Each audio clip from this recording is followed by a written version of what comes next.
Karena Tuhan tidak melarang orang jadi viral, jadi top, jadi besar.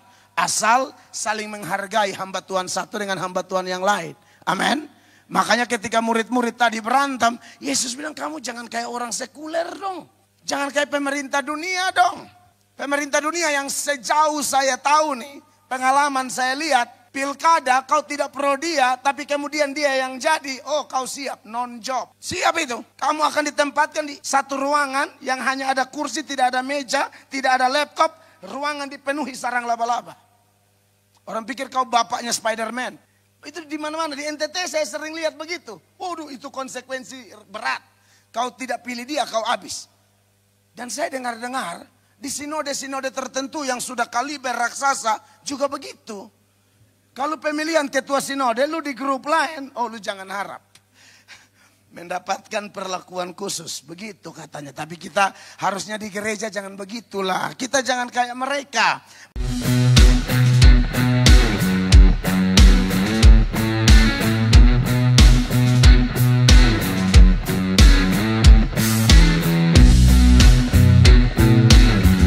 Terima kasih banyak kepada keluarga besar GPT Bethesda yang telah melakukan acara ini dan mengundang hamba-hamba Tuhan dari berbagai gereja di kota Banyuwangi dan sekitarnya. Ini sungguh indah, sungguh luar biasa. Amin. Saya sangat senang sekali untuk kita bisa saling menguatkan satu dengan yang lain. Jadi sekali lagi saya Pendeta Mel Atok, mungkin beberapa rekan-rekan hamba Tuhan pernah melihat kami di media sosial. Kami bersyukur bahwa Tuhan memberkati pelayanan kami di gereja lokal. Saya dari Sinode GSJA, Gereja Sidang Jemaat Allah di Indonesia, dan saya menggembalakan salah satu gereja GSJA di Kupang NTT, yaitu GSJA Amazing Grace. Di depan gereja kami tulis bengkel orang berdosa. Karena bagi saya gereja bukan kumpulan para malaikat, tapi gereja adalah kumpulan orang-orang kotor yang sudah menerima Yesus. Dan pada waktu dia menerima Yesus, dia tidak langsung jadi seperti malaikat. Dia harus terus diperbaiki dengan rohnya, dengan firmannya, dengan keadaan sekitar. Karena Alkitab berkata besi menajamkan besi dan orang menajamkan sesamanya. Dan kami bersyukur Tuhan baik, Tuhan luar biasa. Saya banyak belajar dari pendeta-pendeta lain, baik dalam sinode saya sendiri maupun mitra-mitra dari sinode lain. Karena saya berprinsip, ku tak pandang dari gereja mana, asal kita sama-sama berdiri atas firman-Nya, maka katong semua basudara. Ya kan? Katong semua basudara, dan itu yang kami praktekkan. Ya memang kadang-kadang tak terhindarkan ada konflik, ada gesekan ya. Seperti Paulus dan Barnabas ya. Tapi ujung-ujung baik juga setelah dimengerti menurut skenario Tuhan. Karena Alkitab berkata Allah turut bekerja dalam segala sesuatu untuk mendatangkan kebaikan bagi mereka yang mengasihinya. Yaitu mereka yang terpanggil sesuai dengan rencananya. Di situ kami belajar, oh luar biasa. Ya ini dipengaruhi oleh tingkat kedewasaan seorang pendeta atau hamba Tuhan. Kemarin saya khotbah di sini, saya kasih tahu ibadah 2 atau ibadah 1. Saya bilang saya ini juga pernah diikat oleh iri hati. Iri hati sama pendeta lain.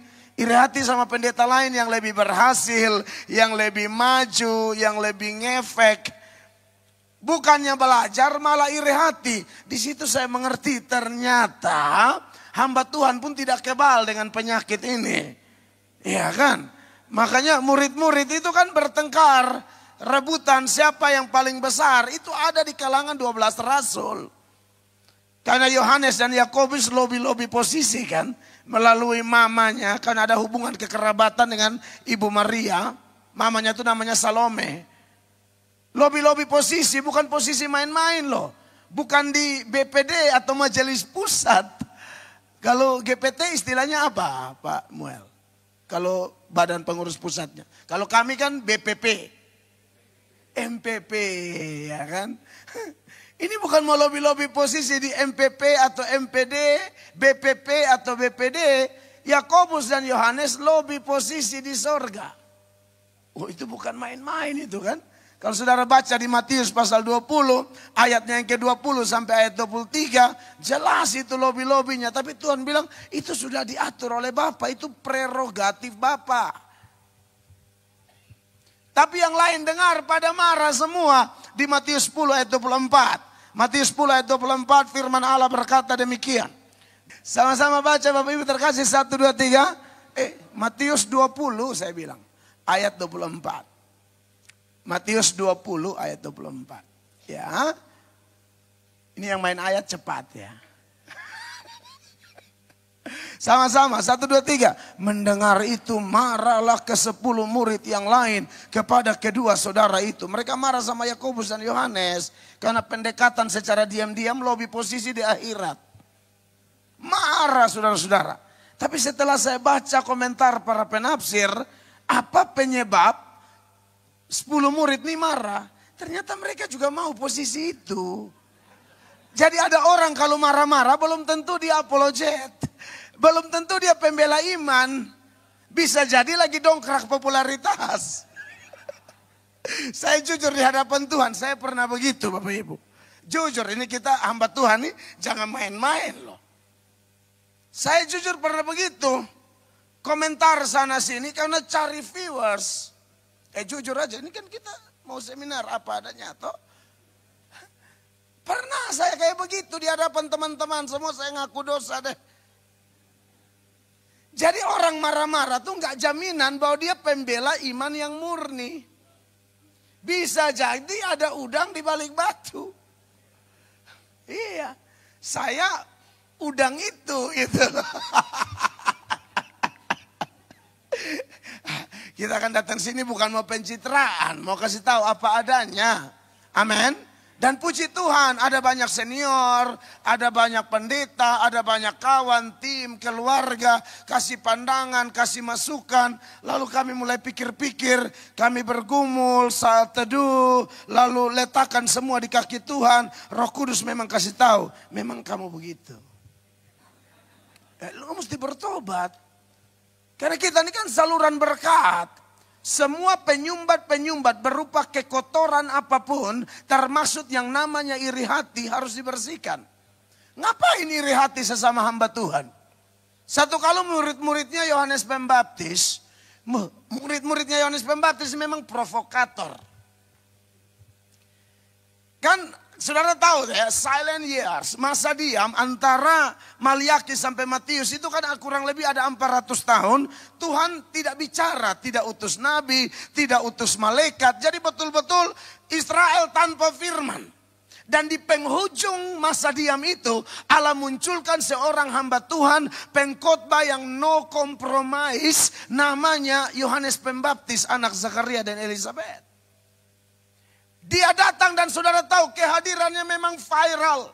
Menyedot simpati banyak orang. Melakukan baptisan massal. Dia khotbah tanpa kompromi. Pejabat-pejabat dibabatnya semua. Herodes selingkuh dia tegur.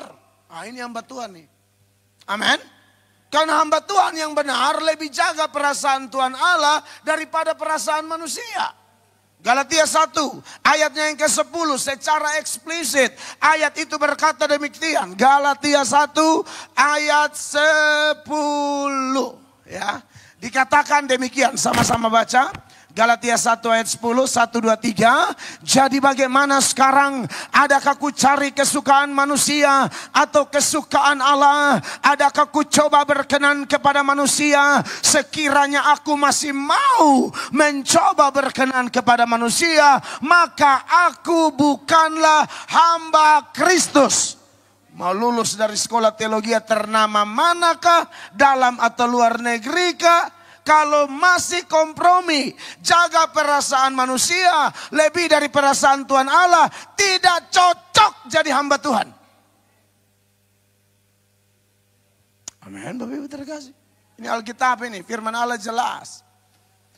Nah, Yohanes Pembaptis itu waktu muncul viralnya bukan karena mengada-ngada, viralnya karena betul-betul sesuai dengan rel kebenaran. Bagus kalau viral sesuai rel kebenaran. Kalau viral tapi bikin aneh-aneh repot juga. Sekarang zaman medsos. Orang hanya duduk di TikTok 3-4 menit bisa viral. Iya toh? Nah makanya boleh-boleh saja karena Tuhan tidak melarang orang jadi viral, jadi top, jadi besar. Asal saling menghargai hamba Tuhan satu dengan hamba Tuhan yang lain. Amin. Makanya ketika murid-murid tadi berantem, Yesus bilang kamu jangan kayak orang sekuler dong. Jangan kayak pemerintah dunia dong. Pemerintah dunia yang sejauh saya tahu nih, pengalaman saya lihat, pilkada kau tidak pro dia, tapi kemudian dia yang jadi, oh kau siap, non job.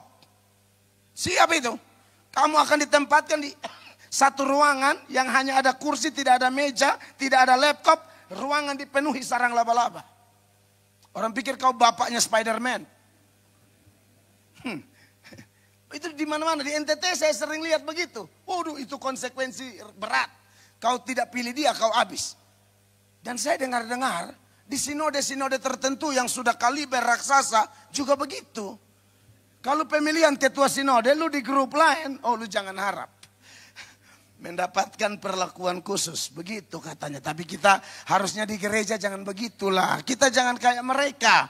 Makanya setelah Matius 20 ayat 24 mereka berantem saling marah. Yesus tegur mereka di ayat 25. Matius 20 ayatnya yang ke-25. Ayat itu bilang begini ya. Matius 20 ayat 25. Tetapi Yesus memanggil mereka lalu berkata, kamu tahu bahwa pemerintah bangsa-bangsa memerintah rakyatnya dengan tangan besi. Dan pembesar-pembesar menjalankan kuasanya dengan keras atas mereka. Kita hamba Tuhan tidak begitu. Maksudnya tidak sikut menyikut, tendang sana, tendang sini. Menjatuhkan sana, menjatuhkan sini. Itu bukan prinsip hamba Tuhan, itu prinsip duniawi. Kalau kita gimana? Maju ayat 26. Nah ini nih ayat 26 jelas Tuhan Yesus bilang apa di sana. 26. Oh pemainnya kurang cepat ya Bu ya. Ini yang main tim yang tadi malam. Tadi malam cepat sekali. Tidaklah demikian. Ini saya tidak siap ayatnya ya. Ayatnya pemain harus siap sendiri dalam tuntunan Roh Kudus. Saya kurang biasa pakai PowerPoint Bapak Ibu. Beberapa teman cocok, saya kurang cocok. Muka aja nggak cocok. Tidaklah demikian di antara kamu, kata Yesus. Barang siapa ingin menjadi besar di antaramu, artinya boleh jadi besar. Boleh, Tuhan buka ruang untuk menjadi besar. Tapi ada rumusnya. Ya. Demikianlah di antara kamu, barang siapa ingin menjadi besar di antara kamu, hendaklah ia menjadi pelayanmu. Mu di situ M kecil, itu sesama hamba Tuhan. Kalian harus saling melayani satu dengan yang lain. Sebelumnya Yesus sudah beri teladan. Dia Tuhan, dia guru, dia penguasa dunia akhirat. Dia Allah yang menjelma menjadi manusia. Dia raja, tapi dia jadi budak, dia jadi hamba. Dia bisa ambil baskom, ambil kain, basuh kaki murid-murid. Tugas membasuh kaki itu tugas hamba. Ini bos di atas segala bos. Datang membasuh kaki. Yesus bilang kamu harus saling melayani. Hamba Tuhan bukan satu menjelekkan yang lain. Saling mendoakan, menyebutkan. Tuhan saksiku. Apakah aku hanya mendoakan GSJA? Tuhan tahu. Sinode lain saudara kami juga. Tidak bisa ini dunia hanya digarap oleh satu sinode. Kita semua bersaudara. Amin Bapak Ibu terkasih. Lalu ayat 27 lagi, dia pertegas di sana saudara-saudara untuk bagaimana menjadi besar. 27, dan barang siapa ingin menjadi terkemuka, boleh. Di antara kamu, hendaklah ia menjadi hambamu. Haleluya. Pendeta tidak boleh bikin diri kayak selebritis. Pendeta tetap hamba. Amin, kekasih Tuhan. Kita tidak dipanggil menjadi tuan atau nyonya. Kita dipanggil jadi hamba. Makanya tidak boleh iri. Yohanes Pembaptis tadi itu keren. Murid-murid yang provokator tadi saya bilang tuh. Dalam Yohanes pasal 3 ayatnya yang ke-25. Bawa kabar yang seolah-olah mau memprovokasi Yohanes Pembaptis. Kompor-komporin Yohanes Pembaptis. Supaya melihat bahwa Yesus ini saingan baru. Karena setelah Yohanes Pembaptis, Yesus muncul, kelihatannya pamor Yohanes Pembaptis agak redup. Enggak redup banget, agak. Dari sudut pandang manusia ini loh. Kalau di sudut pandang Allah enggak ada begituan. Tapi sudut pandang manusia kan kita bisa lihat. Oh gereja ini, oh pendeta ini, oh subscribernya, oh jumlah kuantitas jemaat, gedungnya, fasilitasnya dan lain sebagainya. Itu pandangan kita. Tapi Tuhan belum tentu. Jangan-jangan yang saudara bilang gereja paling kecil, justru itu paling besar di mata Allah. Yohanes 3 ayat 25, saudara lihat ini murid-murid provokator. Saya anggap tidak ada kita yang model begini ya, suka provokasi orang. Kasih tunjuk dulu ayatnya. Maka timbullah perselisihan di antara murid-murid Yohanes dengan seorang Yahudi tentang penyucian. Lalu ayat 26 dikatakan demikian. 26, tekan saja. 26, ya. Lalu mereka datang kepada Yohanes dan berkata kepadanya, Anda lihat ini suara-suara provokator. Rabi, laporan datang. Orang yang bersama dengan engkau di seberang sungai Yordan dan yang tentang dia engkau telah memberi kesaksian, dia membaptis juga loh. Dan semua orang pergi kepadanya.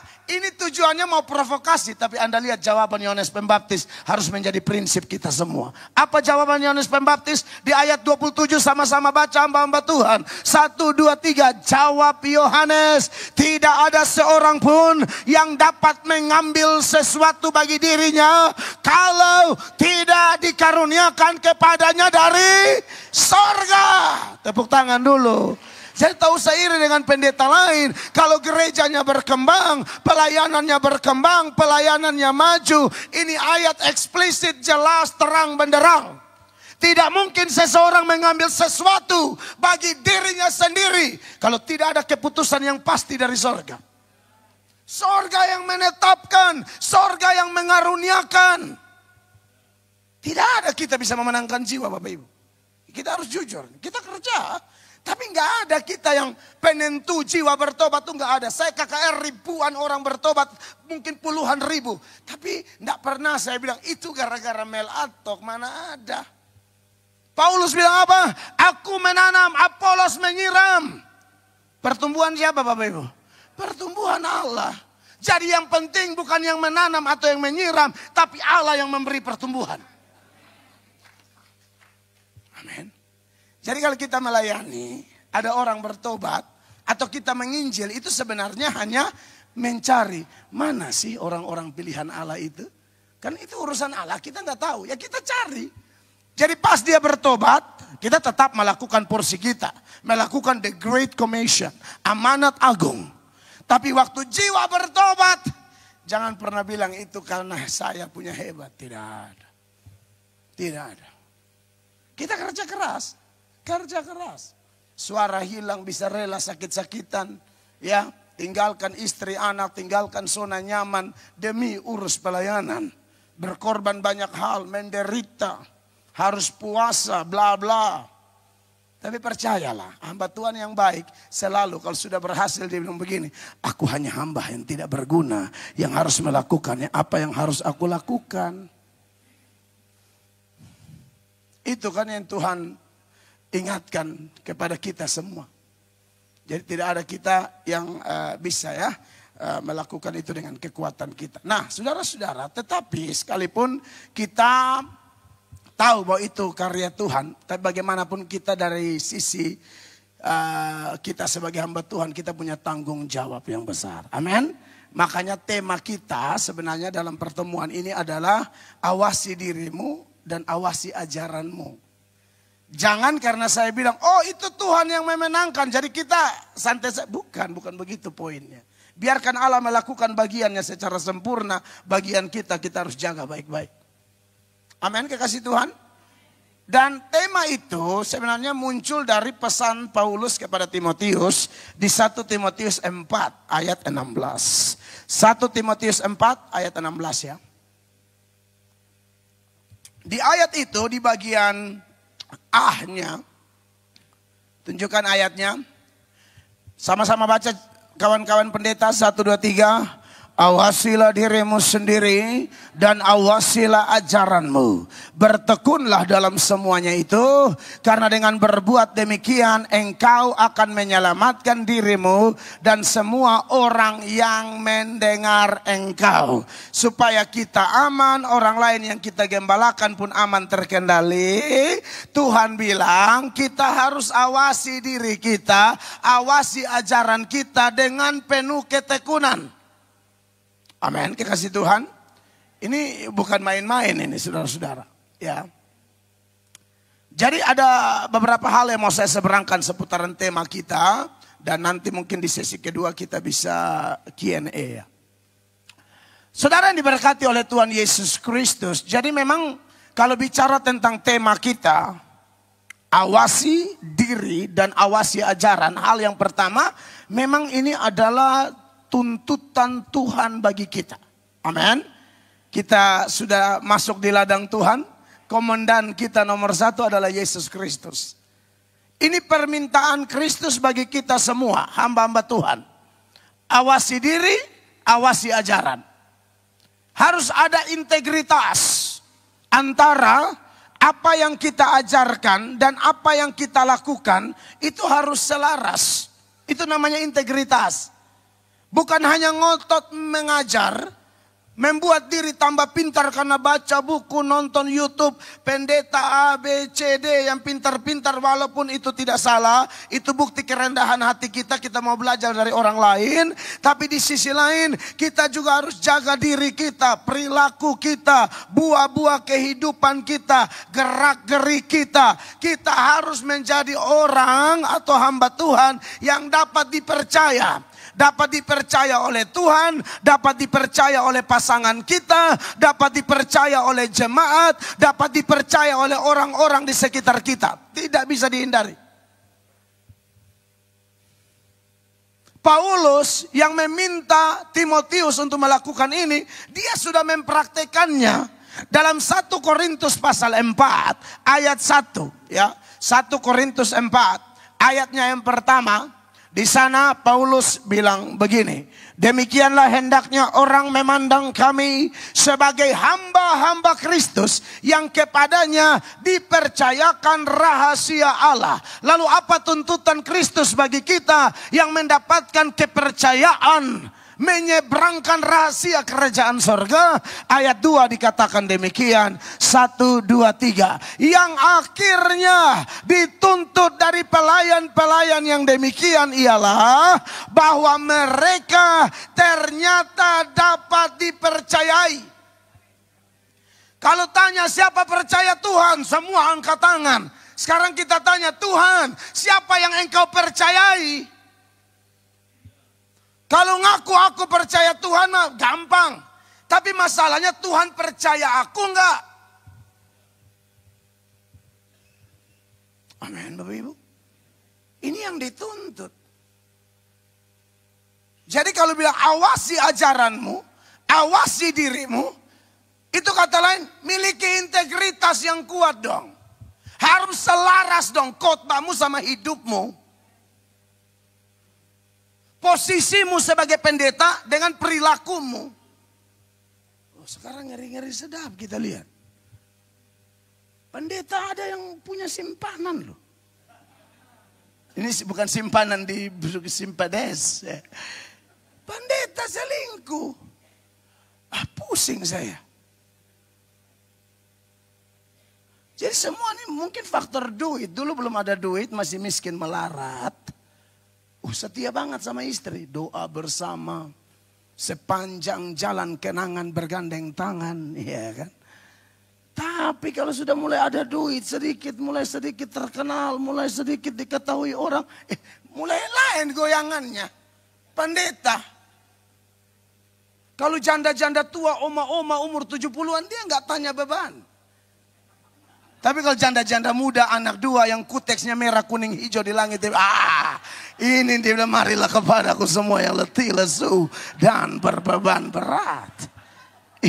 Ngeri juga pendeta begini. Dia ramah, rajin jamah. Semua di jamah-jamahnya. Wah, parah-parah nih. Sorry to say, saya beberapa waktu lalu saya sama istri kita dua nonton. Ini pendeta yang kasih hamil orang, pendeta yang apa lagi, aduh macam-macam lah. Di TikTok lagi Hotman Paris lagi urus.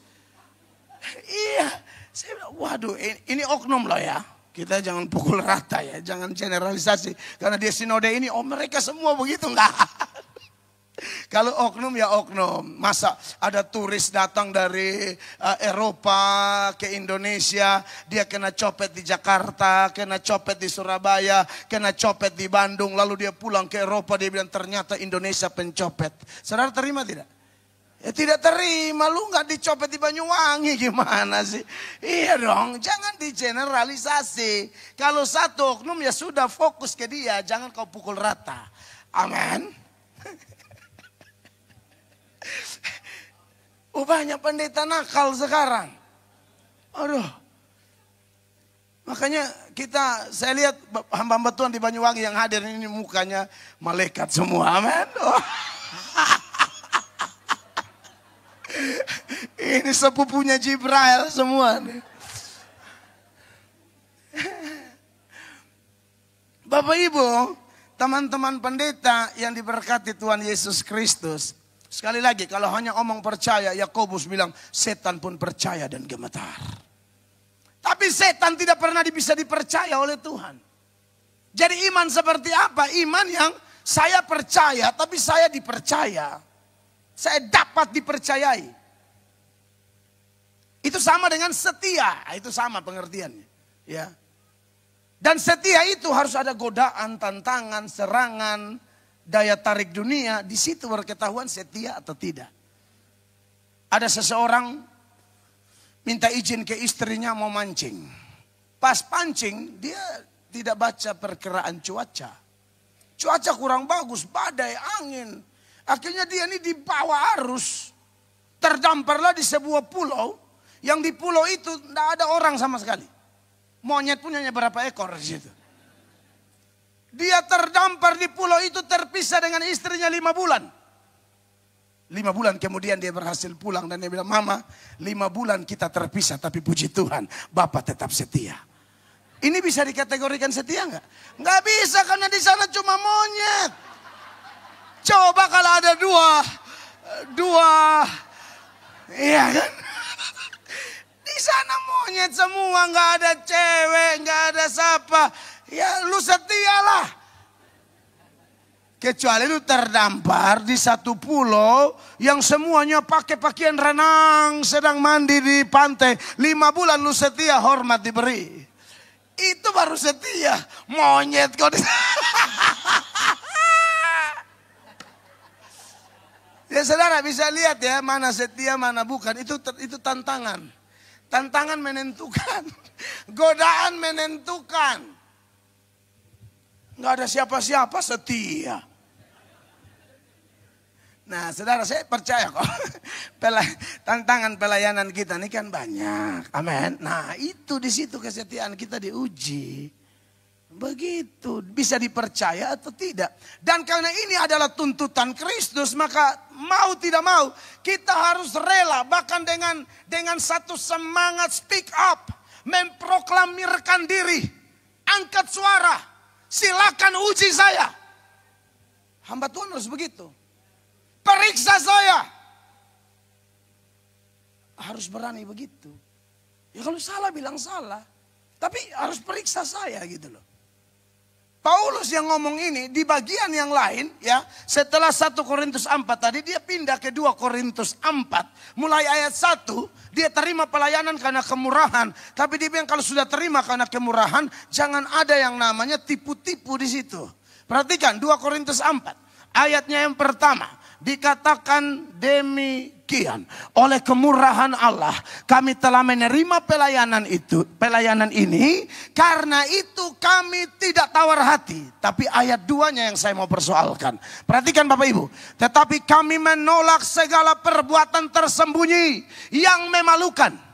Kami tidak berlaku licik dan tidak memalsukan firman Allah. Sebaliknya kami menyatakan kebenaran. Dan kopi saya sudah datang. Oke, tunggu. Di mana ini? Perhatikan saudara-saudara. Nggak ada ayat dan kopi sudah datang itu. Nggak ada. Saya kebetulan agak lata kalau lihat kopi. Ulang ya, ayat 2. Tetapi kami menolak segala perbuatan tersembunyi yang memalukan. Kami tidak berlaku licik dan tidak memalsukan firman Allah. Sebaliknya kami menyatakan kebenaran. Dengan demikian kami menyerahkan diri kami untuk dipertimbangkan oleh semua orang di hadapan Allah. Memang ini ngeri-ngeri sedap Bapak Ibu. Karena pada prinsipnya kan satu-satunya yang berani ngomong ini cuma Tuhan Yesus loh. Ayo, di mana dosaku? Tunjukkan. Siapa berani? Bayangkan kalau ini Abraham yang ngomong. Tunjukkan dosaku. Sarah bilang, saya juga. Sarah bilang, saya juga ikut tunjukkan. Kalau kamu jangan. Iya, soalnya Sarah tahu Abraham ini kemana-mana suruh istrinya nipu. Kalau ada yang tanya, bilang ya. Dan para penafsir mengatakan itu hampir 25 tahun loh. Hampir 25 tahun kan Sarah ini cantik banget. Dulu raja-raja kan gila perempuan. Jadi kalau lihat bagus sedikit bawaannya mau terkam. Jadi karena takut dibunuh, Abraham tuh ajar nipu terus. Tolong ya, nanti kalau ada yang tanya bilang aja kau adekku. Bayangkan, itu terjadi sampai mencelakai banyak orang. Abimelek dihantam sama Tuhan. Gara-gara Pak Ham. Bapak Abraham. Bayangkan kalau itu harus Daud. Daud bilang, tolong tunjukkan di mana salahku. Yakin? Itu mata keranjang begitu. Lagi di satu rumah, lihat perempuan mandi. Tapi saya memang curiga ya, memang laki-laki itu kelemahan di mata. Oh itu psikologi itu. Laki-laki ini kelemahan di mata, tapi Batseba tidak bisa dimaafkan sepenuhnya. Perempuan Yahudi itu keluar aja pakai kerudung. Kok bisa ini satu mandi kelihatan ya, atapnya dibongkar apa gimana nih? Sengaja dia ini artinya kita dijauhkan Tuhan ya. Kan lakinya lagi perang si Uria. Disinyalir memang perempuan ini sengaja goda raja. Kan dia tahu raja ini mata keranjang. Raja langsung kirim informan, cek and recheck. Siapa tuh? Setelah dikasih kabar, ada pasukan siku 1. Pangkat. Oh gitu. Eksekusi. Bawa. Selesai. Mau siapa? Musa dan lain sebagainya. Satu-satunya yang berani ngomong itu cuma Yesus. Tapi sekarang kita hamba-hamba Tuhan di dalam Kristus. Kita diminta loh. Memberi diri kita dipertimbangkan oleh semua orang. Amin. Ini konteksnya kita sudah di dalam Yesus. Kalau di luar Yesus ya kita semua punya sejarah. Saya yakin kalau bapak-bapak pendeta, ibu-ibu pendeta, hamba-hamba Tuhan di ruangan ini diberi kesempatan satu-satu memberi kesaksian. Oh pasti banyak kesaksian yang hancur-hancuran. Kalau saya background saya orang sudah tahu. Saya memang hidup hancur, tidak jelas, ditahan 8 kali, tusuk orang, kacau balau. Hidup miskin melarat, akibat miskin melarat, solusinya ya mencuri, rampok, jemuran tetangga, dijemur lebih dari jam 9 malam, saya anggap amal. Saya akan bantu dia. Saya akan bantu untuk angkat, setrika, dan susun di lemari saya sendiri. Ya kan? Oh pencuri kelas kakap nih. Jujur aja nih. Bahkan teman-teman muslim di Kupang juga mungkin tahu. Sendal di masjid tiap Jumat kami kasih rata semua. Kasih dulu nakal toh, tapi sekarang udah mantap. Sendal-sendal di masjid itu aduh kami kan tahu merek. Kalau cuma Swallow Yeye di rumah juga ada. Tapi yang Neckerman Ardiles itu loh yang dulu-dulu tuh. Careful, oh itu ratakan tanah bergelombang. Eksekusi ini masalahnya kebutuhan ekonomi. Lepas tengah harga di pasar. Ambilnya di mana? Masjid. Iya. Tapi sekarang teman-teman muslim sana sudah senang karena kita sudah bertobat. Mereka suka cita kan. Penjahat-penjahat jadi pendeta semua. Nah kalau saya ngomong belum pertimbangkan diri saya, lalu dikaitkan dengan masa lalu, ya banyak kotornya, hancur. Tetapi maksud Paulus adalah dia yang sekalipun punya background yang sangat hancur. Paulus saudara tahulah, Paulus jahatnya tidak main-main. Di awal pertobatannya orang masih nggak percaya kalau Paulus itu hamba Tuhan. Tapi di sini dia bilang begini, saya memberi diri saya, dipertimbangkan oleh orang. Silakan cek. Harusnya hamba Tuhan begitu Bapak Ibu. Di gereja Tuhan yang saya gembalakan, saya bilang, ibu-ibu kalau ada saya yang saya WhatsApp, ibu-ibu goda-goda ibu-ibu, misalnya kirim hati yang di WA yang retak itu loh. Karena pendeta nggak ada hujan, nggak ada angin, kirim hati pica-pica, maksudnya apa? Retak itu kan pica-pica. Lalu kami di timur bilang, itu hati pica-pica.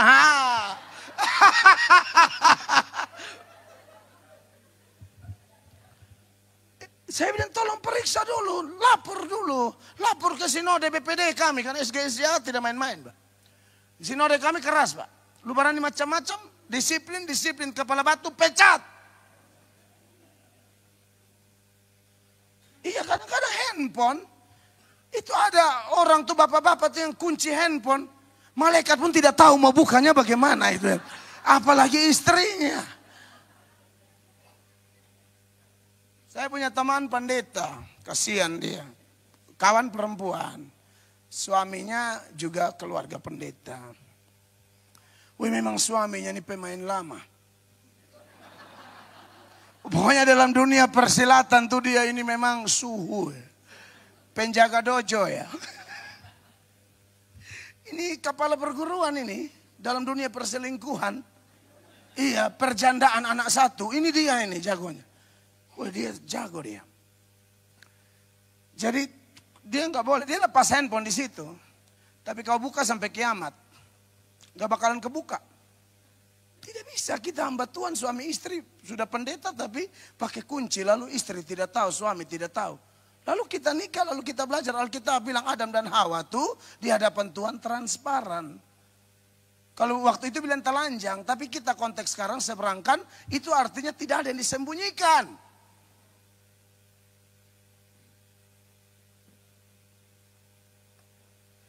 Ternyata, aduh berat. Akhirnya istrinya memang hamba Tuhan, doa, puasa. Sudah coba buka, nggak kebuka, minta petunjuk Tuhan. Dia coba-coba ambilin handphone. Dia cuma geser sembarang, kebuka. Waduh, itu dah kebongkar semua tuh. Di situ dia lihat, oh Beli kasih ini selingkuhannya tas buat istri yang 400.000. Tapi buat janda yang 2,5 juta, 3 juta. Yang istri punya gambar kuda aja itu loh. Untuk selingkuh dia rela berkorban. Waduh, memang untuk apa yang kita cintai itu kita berkorban ya. Termasuk dosa. Ya toh, kalau orang udah cinta dosa dia berkorban demi dosa. Harusnya kita cinta Yesus, berkorban demi kepentingan Yesus, bukan demi kepentingan iblis. Akhirnya ketahuan. Jadi memang harus transparan, kalau tidak berat. Saya ikut konferensi pendeta-pendeta gereja Indonesia se-Amerika Utara dan Kanada pada 2017 di Philadelphia, di East Coast, US. Wih, saya kaget loh Bapak Ibu. Di situ ada seorang pendeta disuruh kasih kesaksian. Saya pikir kesaksian apa? Pendetanya bersaksi tentang kejatuhannya. Kalau bilang hafal ayat, dia rajanya. Bahasa roh, aduh jangan tanya. Pegang mic, lepas mic, bahasa roh terus. Mau ada mic, tidak ada mic, lancar. Khotbah, pokoknya bukan out of context, no text. Aduh keren banget deh pokoknya. Ada satu keluarga yang dekat banget sama keluarga gembala, suami istri. Jadi suka main ke rumah gembala, curhat, cerita, curhat. Sering banget, jadi udah kayak saudara gitu. Ini kisah nyata nih. Udah kayak saudara banget. Karena keseringan pergi. Lama-lama ibu gembala tak ada. Suami ibu ini tak ada. Tapi ibu ini ya karena kebiasaannya dia pergi. Ketemulah bapak gembala. Lama-lama kebiasaan begitu terjadilah kuts-kuts hotai. Oh mulai terjadi. Saya tidak tahu arti kuts-kuts hotai itu apa ya. Tapi ini kan istilah-istilah anak-anak muda gaul ya. Cinta segitiga ya? Atau cinta segi berapa? Maka terjadilah dan akhirnya selesai. Awalnya sharing-sharing. Cuma sharing. Lama-lama sering-sering. Awalnya sharing. Lama-lama sering. Sering datang. Ujung-ujungnya serong-serong. Sharing, sering, serong. Terakhir sorong-sorong. Ini yang ngajar. Dan sudah bermain hati. Bapak gembala cinta banget sama ini jemaat. Ini jemaat cinta banget sama Bapak gembala. Mereka dia buat keputusan. Bapak gembala tinggalin rumah, apartemen atau apa begitu ada rumah. Pendeta berduit. Salah satu sinode. Udah berduit. Ini gereja yang pokoknya kalau omong uang, waduh berat. Mereka tinggal sendiri. Bikin rumah sendiri. Ibu gembala kasih ditinggalin. Ibu itu tinggalin suaminya. Tinggal dalam persinahan dengan Bapak Pendeta. Waktu belum ketahuan, hari Sabtu bersina, hari Minggu dia khotbah, tetap luar biasa. Ayat tetap keluar, bahasa roh tetap lancar. Serius ini kisah nyata nih. Tapi saya heran itu bersaksi di depan semua orang, istrinya juga ada. Ini bersaksi karena sudah dipulihkan loh. Tetap menyala. Jadi saya tidak terlalu yakin kalau orang menyala itu berarti dia baik-baik saja. Dari situ saya bilang, jangan-jangan banyak yang menyala nih tapi malam minggu ada menyala juga.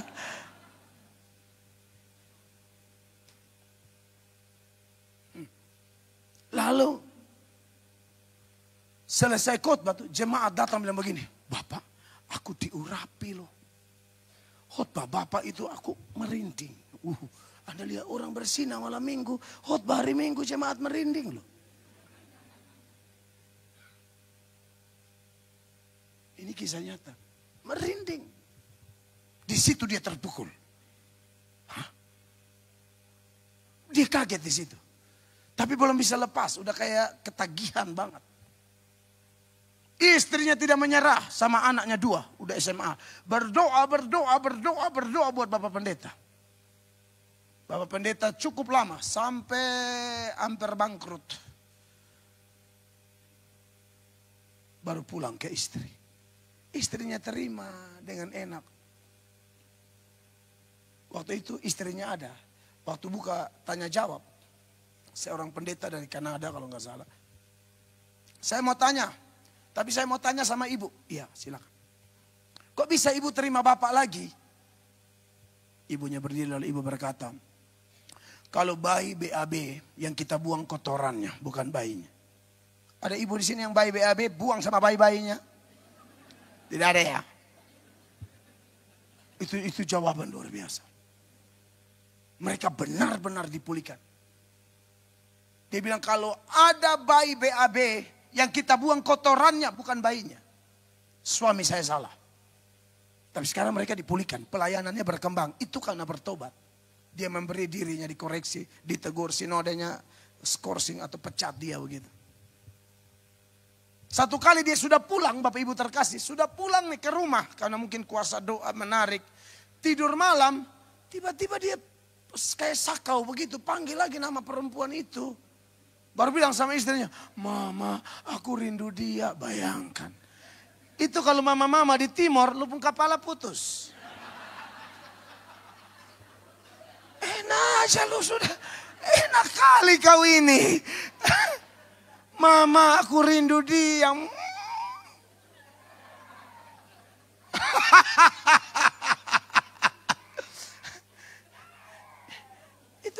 Itu kalau mama-mama di timur bahaya itu. Cari hal. Nah, makanya itu saudara-saudara yang diberkati oleh Tuhan Yesus, tetapi puji Tuhan akhirnya dia bertobat. Dia bertobat. Itu yang membuat saya rasa waktu itu dia bersaksi kami diberkati sekali. Dan dia sudah bertobat. Sekarang pelayanan, saya tidak bisa sebut nama ya. Pelayanannya sangat diberkati. Jadi saudara-saudara, saya tidak tahu dengan perjalanan pelayanan kita bersama. Tapi yang pasti kalau ada yang begitu-begitu, jangan simpan lama-lama. Bahaya. Amin. Yang berikut, saudara yang diberkati oleh Tuhan Yesus Kristus. Poin berikut berkaitan dengan tema kita. Awasi dirimu dan awasi ajaranmu.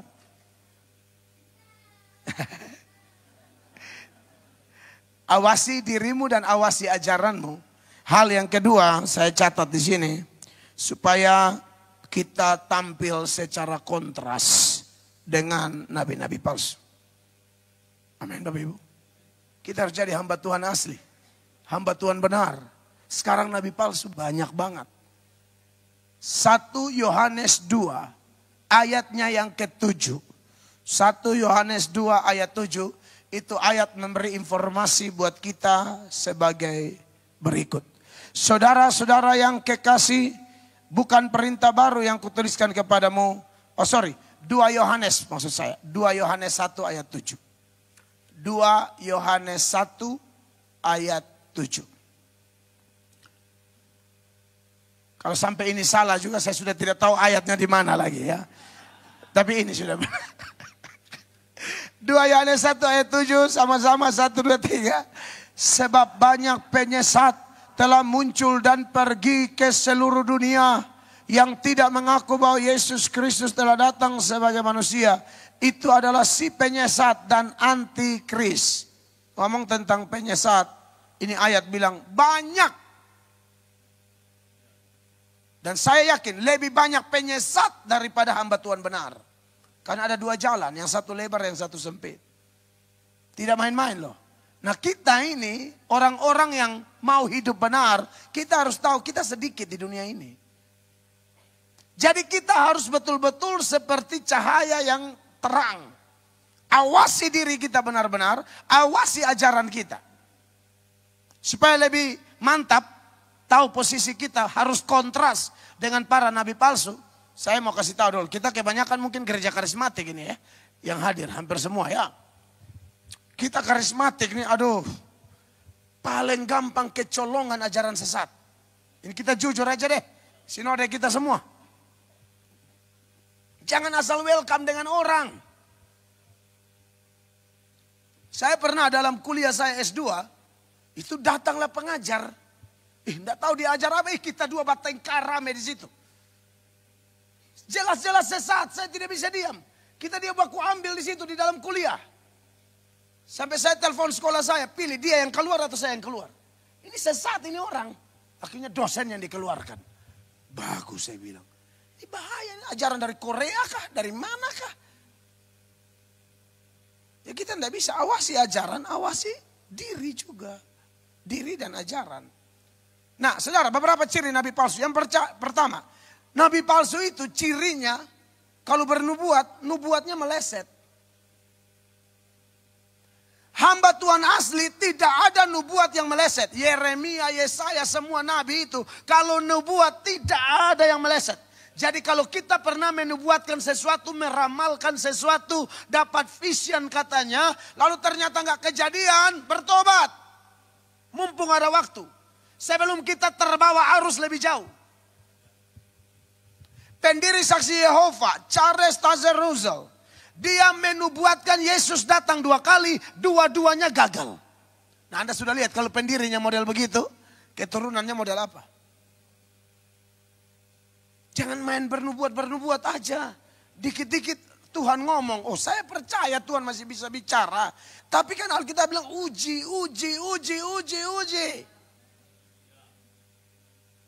Ada pemilihan wali kota. wali kotanya dua. Dua-dua punya pendoa. Dua-duanya dapat penglihatan.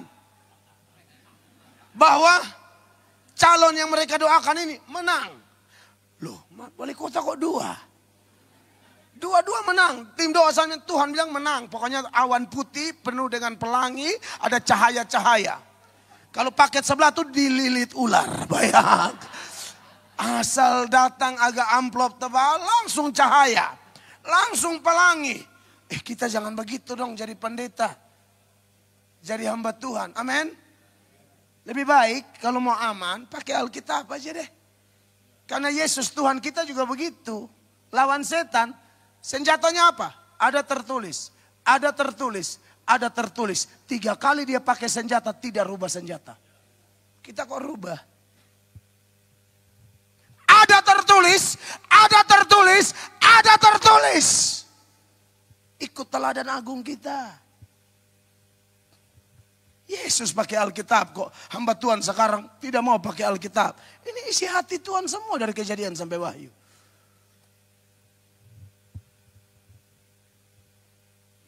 Penglihatan kok meleset. Ada lagi yang maksa banget gitu loh. Karena kasihan jemaat ini kan minta maaf ya, jemaat yang mungkin punya beban.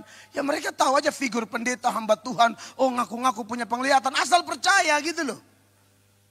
Datang dalam keadaan sakit pucat-pucat. Ibu tolong doakan, doakan, amin. Ibu gak lihat apa-apa, gak ada. Doa lagi dong bu, tolong dong, lihat dong. Ya udah doa lagi. Ibunya ini sebenarnya tidak dapat penglihatan tapi udah emosi dia. Maka didoalah. Haleluya, haleluya, nyembah. Biasa setengah jam menyembah. Haleluya 12 kali. Diputar 12 kali juga. Pas tuh setengah jam. Padahal gak lihat apa-apa ini. Karena ibunya udah emosi aja. Lu maksa banget sih. Langsung akhirnya di akhir doa. Dia tanya, ibu sudah lihat? Sudah. Udah. Aduh puji Tuhan, ibu lihat apa? Di tangan kananmu gelas. Oh haleluya, haleluya. Di tangan kiri apa bu? Jeruk. Oh haleluya, haleluya. Itu artinya apa bu? Kamu kurang vitamin C. Kok pakai maksa gitu loh? Kamu nih gak usah penglihatan pucat begini nih, you see. Lu kurang vitamin C, kok nanya lagi aku kenapa kurang vitamin. Bapak Ibu.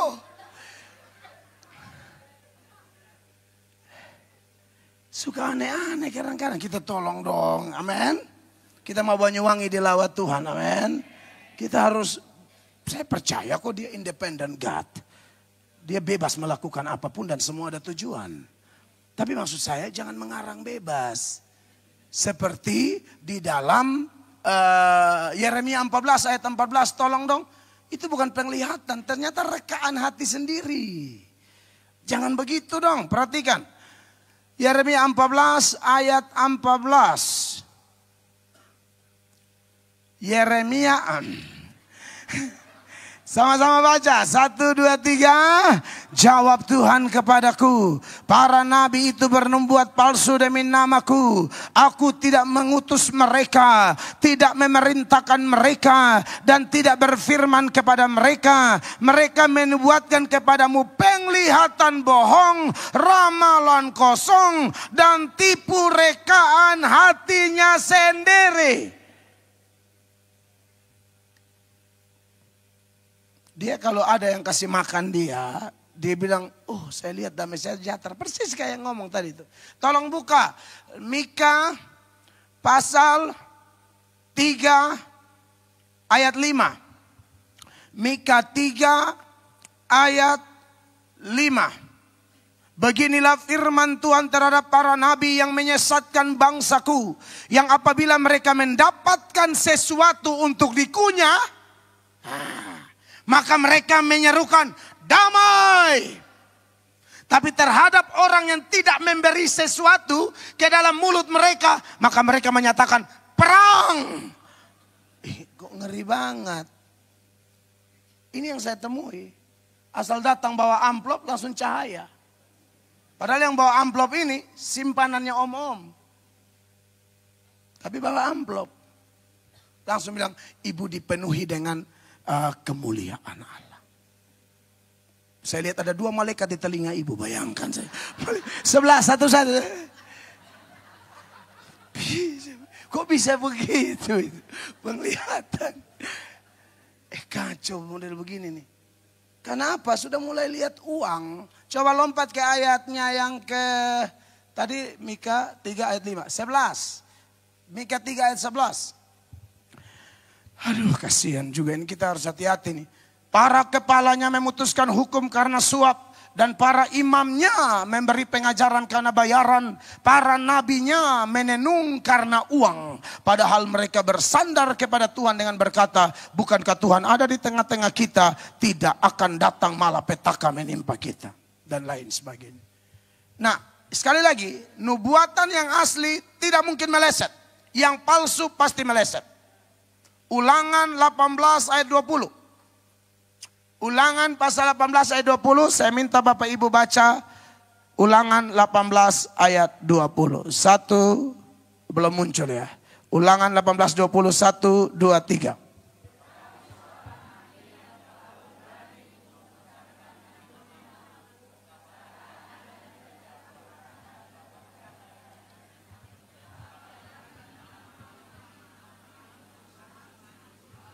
Nabi itu harus mati. Lalu kita bertanya seperti ayat 21 kan. Sama-sama 21. 1, 2, 3.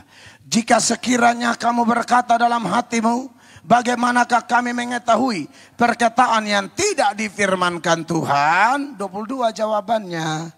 Ini nih Nabi omong kosong nih. 1, 2, 3. Apabila seorang Nabi berkata demi nama Tuhan dan perkataannya itu tidak terjadi dan tidak sampai, maka itulah perkataan yang tidak difirmankan Tuhan. Dengan terlalu berani Nabi itu telah mengatakannya, maka janganlah gentar kepadanya. Itu tanda ciri Nabi palsu yang pertama. Yang kedua, dia ngomong terjadi. Kalau yang ini meleset nih. Kalau yang berikut ini terjadi. Tapi setelah itu dia ajak kita tinggalkan Tuhan. Ya saudara, jangan pikir hanya bikin mujizat dalam nama Yesus. Ini pakai dalam nama Allah lain. Tapi terjadi. Ulangan 13 ayat 1 Bapak Ibu. Ulangan 13 ayatnya yang pertama. Ulangan 13 ayatnya yang pertama. Sedikit aja kalau gulanya. Sedikit. Ulangan 13 ayat 1, jemaat tolong baca. 1, 2, 3 Bapak Ibu.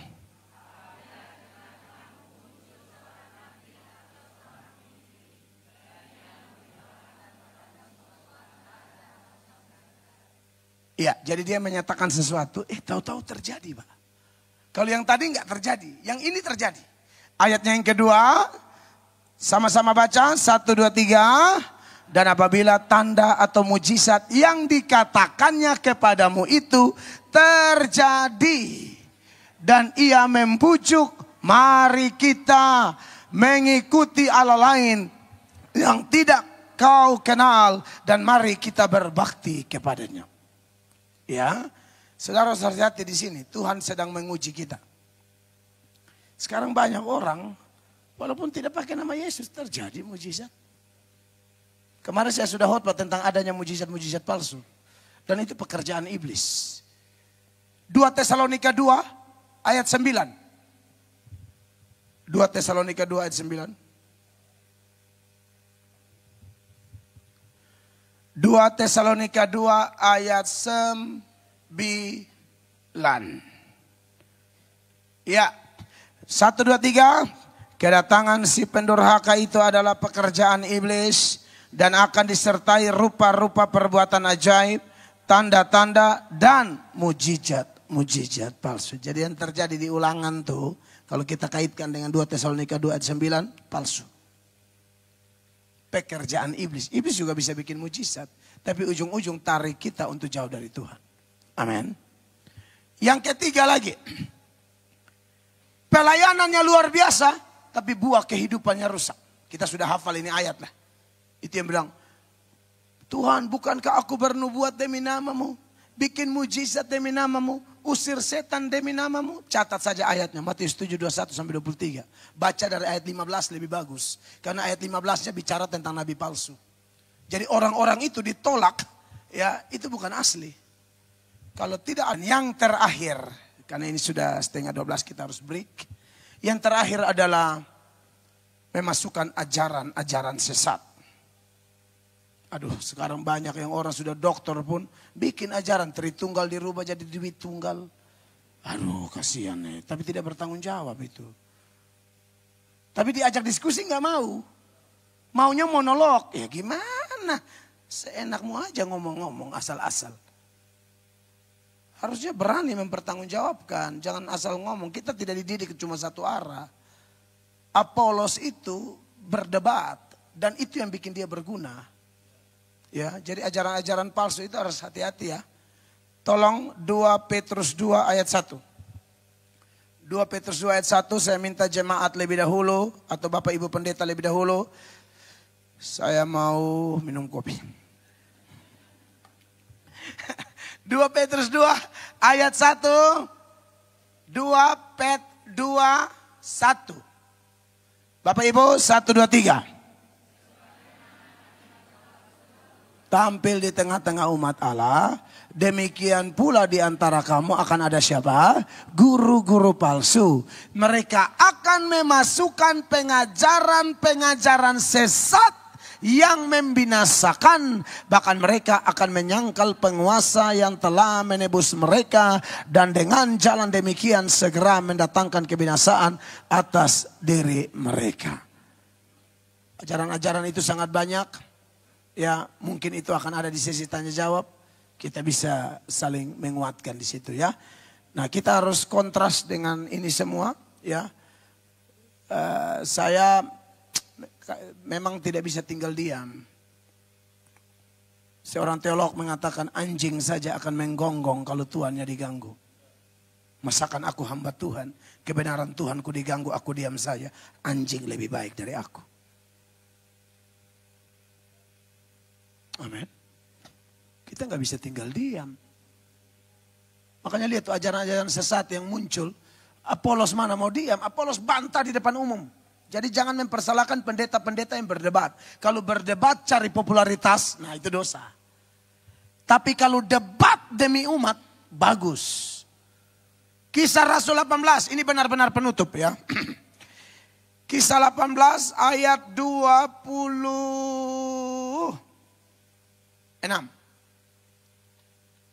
dulu. Kisah 18, 26. Ini Apolos nih. Ia mulai mengajar dengan berani di rumah ibadat. Tetapi setelah Priskila dan Aquila mendengarnya, mereka membawa dia ke rumah mereka dan dengan teliti menjelaskan kepadanya jalan Allah. Luar biasa. Priskila Aquila bukan pendeta, jemaat. Tapi jemaat yang pintar bisa menasihati pengkhotbah. Dan Apolos pengkhotbah pintar yang rendah hati. Dinasihati, terima. Biasanya orang muda itu tidak mau dengar orang. Ini sangat potensial, energik. Salah, ada khotbahnya yang kurang. Lalu dikritisi oleh Priskila dan Aquila dengan penuh kasih. Bukan serang membabi buta. Lalu ayat 27 yang mau saya persoalkan sampai 28. Karena Apolos ingin menyeberang ke Akaya. Saudara-saudara di Efesus mengirim surat kepada murid-murid di situ. Supaya mereka menyambut dia.